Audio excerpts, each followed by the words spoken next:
आजच्या टिफिनसाठी ना मी काय काय बनवले ते तर बघूयाच. पण सर्वात आधी ना मला रिक्वेस्ट होती की हे बीटचे कटलेट कसे बनवलेले ते रेसिपी शेअर करा. तर मी बीट, गाजर आणि बटाटा आहे ना तो उकडून घेतलेला आहे. साल वगैरे काढून त्याला ना ग्रेड करून घेतलं, किसणीवरतीच किसून घेतलेला आहे. आणि एका मागोमाग एक म्हणजे बटाटा, गाजर, बीट हे सर्व एकत्रच मी किसून घेतलं. आणि हे बघा एवढं असं मिश्रण एकत्र मिक्स करून फक्त हाताने घेतलं. आणि आता त्याच्यामध्ये मी टाकणार आहे 1 चमचा फक्त तांदळाचं पीठ आणि 1 चमचा आलं लसूण मिरची पेस्ट. ह्याच्यामध्ये मिरची स्किप केली तरी चालू शकते. त्याच्यानंतर सुखे मसाले टाकलेत, थोडीशी हळद, लाल तिखट, धणे पावडर, चाट मसाला टाकलेला आहे थोडा आणि चवीनुसार मीठ.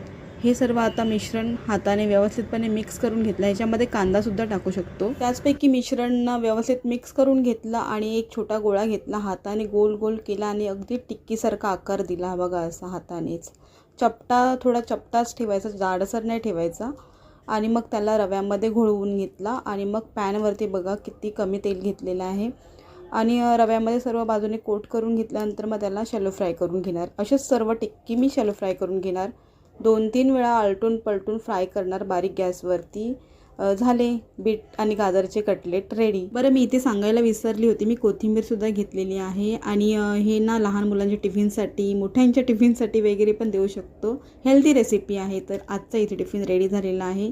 चपातीच केलेली आहे आणि त्याचबरोबर गाजर आणि बीटची जी रेसिपी तुमच्यासोबत शेअर केली ते कटलेट आहेत. राईस आहे. आता मुलांना काहीतरी वेगळं वेगळं टिफिनला द्यावंच लागतं. स्कूल स्टार्ट होणारच आहेत तर मुलंही खुश आणि एकदम इझी रेसिपी आहे. तुम्हीसुद्धा नक्की ट्राय करा. गोडं वरण आहे कारण की संध्याकाळचंही मला एकदाच बनवावं लागतं त्याच्यामुळे. आणि हिरव्या चण्याची भाजी आहे. स्नॅक्स आहे थोडं.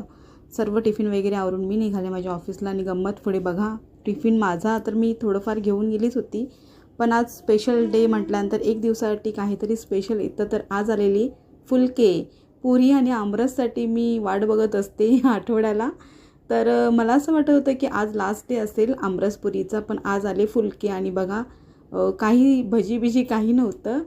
त्याचबरोबर राईस होता जे की मी घरातूनच आणला होता थोडासा राईस. आणि ही दुधीची भाजी, त्याचबरोबर चण्याची भाजी आहे आणि गोडी डाळ आहे जी स्वीट असते. आज ना माझा खूपच मोठा पोपट झाला आणि अन्न हे पूर्ण ब्रह्म मानून ना मी थोडं घेतलं त्यातलं. त्याच्यामध्ये ना ही ग्रेव्ही आहे ना ती दही आणि बेसनची असते. बरं ही दुधीची भाजी स्वीटच होती पण थोडीशी घेतली. आजच्या हे संपूर्ण टिफिन बॉक्सचे ना मेन हिरो आहेत ते फुलके आहेत. तर मी 2 घेतलेले आहेत कारण की मी घरातून सुद्धा थोडं टिफिन घेऊनच आली होती. भेटूया नेक्स्ट व्लॉगमध्ये. बाय.